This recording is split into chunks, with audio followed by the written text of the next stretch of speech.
Selamat siang, Assalamualaikum warahmatullahi wabarakatuh. Sekarang saya akan menjelaskan mengenai strategi pemasaran di dalam studi kelayakan bisnis. Strategi pemasaran ini dibagi menjadi 4 strategi.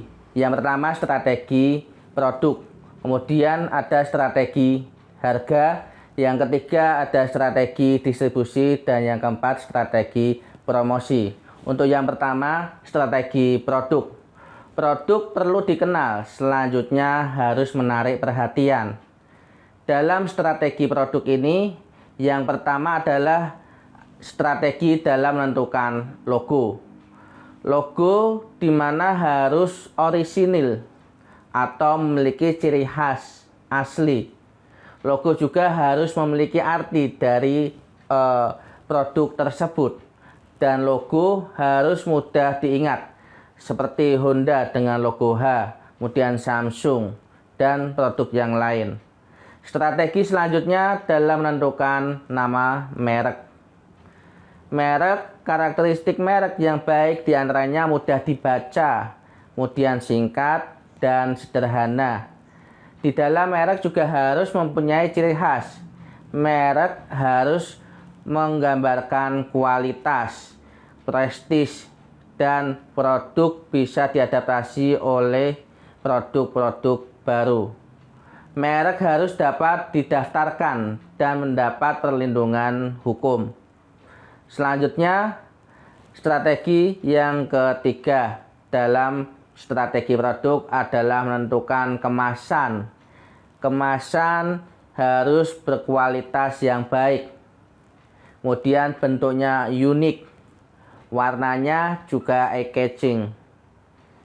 Dan terakhir menentukan label atau info produk. Di dalam strategi produk, penentuan label ini yang di dalamnya nanti akan menjelaskan siapa produsennya, siapa distributornya, kemudian waktu produksinya, tempat produksi, dan juga yang terpenting masa kadaluarsanya. Selanjutnya di dalam strategi harga, yang mana kita akan memodifikasi harga berdasarkan jenis pelanggannya. Pelanggan dengan berdasarkan segmentasi umur atau jenis kelamin dan sebagainya. Kemudian strateginya kita modifikasi berdasarkan bentuk produk. Produknya dengan ukuran yang besar atau ukuran sedang atau ukuran yang kecil. Kita membagi produk tersebut dengan ukuran tersebut, maka harga pun akan berbeda pula. Kemudian dengan menentukan berdasarkan tempat penjualan, kita jumpai produk yang ada di minimarket dengan brand yang sama yang dijual di dekat rumah kita, harganya berbeda dengan yang dijual saat dijual di bandara maupun di stasiun. Kemudian waktu penjualan, misal orang pada lebih suka membeli baju saat menjelang lebaran.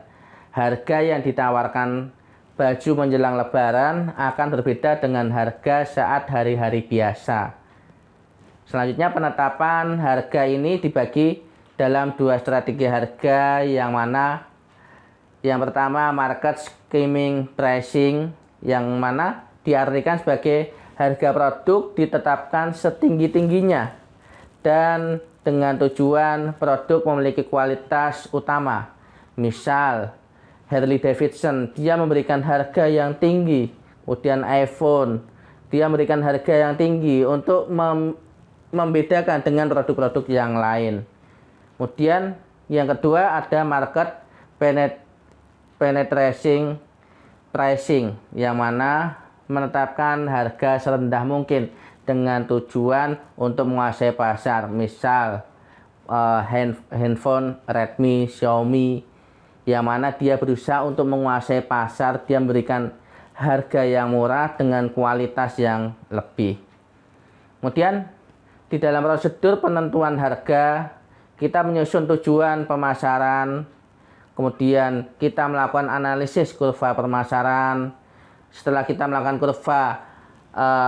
menganalisis kurva pemasaran tersebut, kemudian kita memperkirakan variasi biayanya. Kita memvariasikan biaya-biaya tersebut.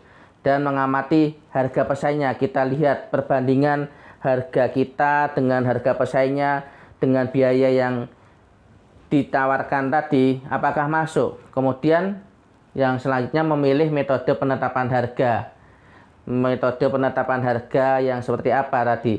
Dengan menggunakan market scheming pricing atau market penetration pricing, yang kemudian pada akhirnya kita menentukan harga finalnya itu berapa. Dan tujuan penetapan harga ini yang pertama untuk bertahan hidup. Iyalah, karena ya kita memproduksi produk, kita menjual produk yang mana kita dengan harga yang kita tetapkan ya untuk bertahan hidup. Karena dengan keuntungan tersebut kita bisa bertahan hidup. Kemudian memaksimalkan laba. Dengan kita menentukan harga tadi, kita bisa memaksimalkan laba yang kita inginkan. Kemudian memaksimalkan penjualan. Kita ingin menggenjot penjualan menjadi lebih tinggi, maka ya kita harus menetapkan harga itu seberapa. Yang mana pelanggan pun juga tetap bisa membeli produk kita. Kemudian prestis. Kita menetapkan harga untuk prestis atau enggak. Misal tadi Harley Davidson, dia berusaha untuk menjual produknya dengan harga yang tinggi, iPhone dengan harga yang tinggi dibandingkan produk sejenis yang lainnya.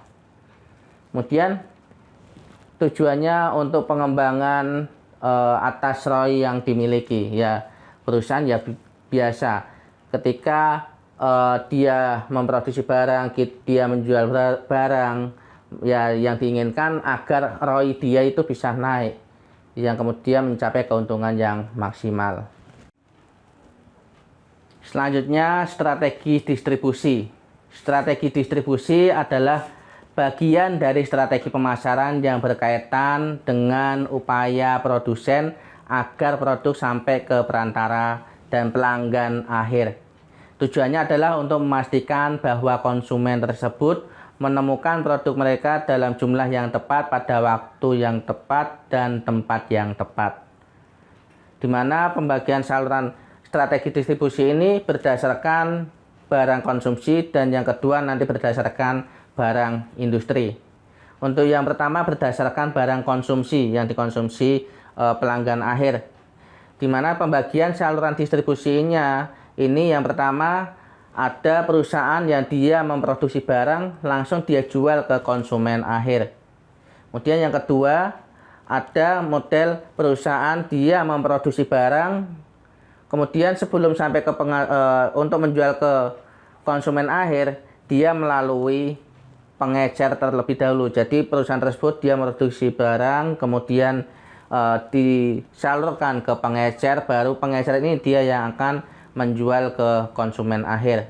Kemudian yang ketiga ada produsen yang dia memproduksi barang, kemudian dia salurkan, dia distribusikan dulu ke pedagang besar. Kemudian dari pedagang besar ini dia salurkan ke pengecer dan sampai ke konsumen akhir. Kemudian yang keempat, perusahaan atau produsen ini dia menjual ke agen terlebih dahulu, baru ke pengecer, baru dari pengecer ini dia menyalurkan atau menjual ke konsumen akhir. Selanjutnya berdasarkan barang industri. Kalau barang industri ini produsen dia memproduksi barang kemudian langsung ke pemakai, ada yang model seperti itu. Kemudian yang kedua ada berdasarkan barang industri ini produsen dia memproduksi barang kemudian dia salurkan dulu ke distributor, baru dia sampaikan atau salurkan, dia jual ke pemakai. Kemudian yang ketiga ada produsen yang dia memproduksi barang tersebut kemudian dia salurkan langsung ke agen dan dari agen ini dia jual ke pemakai. Selanjutnya masuk ke strategi promosi. Strategi promosi ini ada 4 strategi yang dilakukan dalam strategi promosi, yang mana untuk mempromosikan barang atau jasa yang dia jual. Untuk yang pertama dengan cara iklan atau advertising. seperti pemasangan billboard atau spanduk yang ada di jalan. Kemudian mencetak brosur, leaflet, dan pemasangan iklan di media koran, media massa, kemudian di majalah, di radio, di televisi.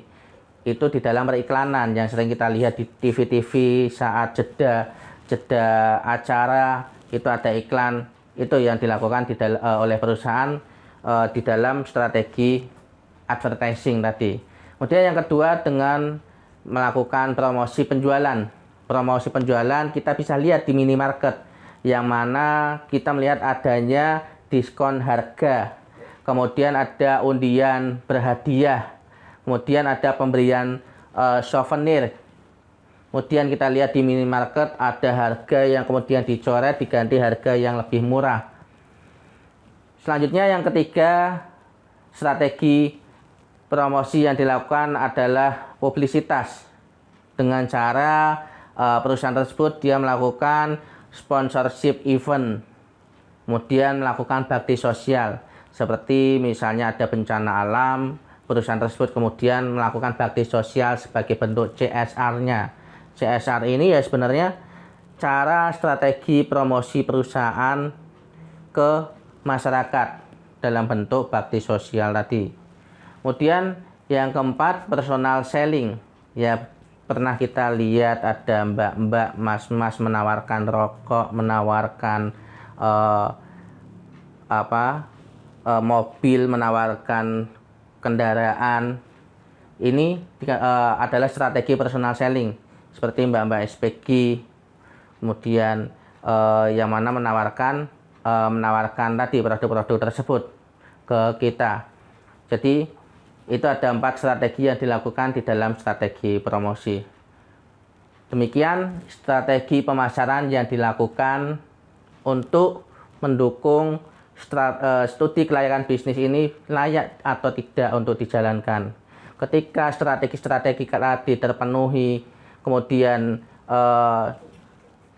pada akhirnya studi kelayakan tersebut menjadikan layak, maka kita bisa yakin bahwa bisnis kita nanti akan berjalan secara lancar. Demikian, selamat siang. Assalamualaikum warahmatullahi wabarakatuh. Universitas Aki, saatnya berbasis teknologi dan bisnis.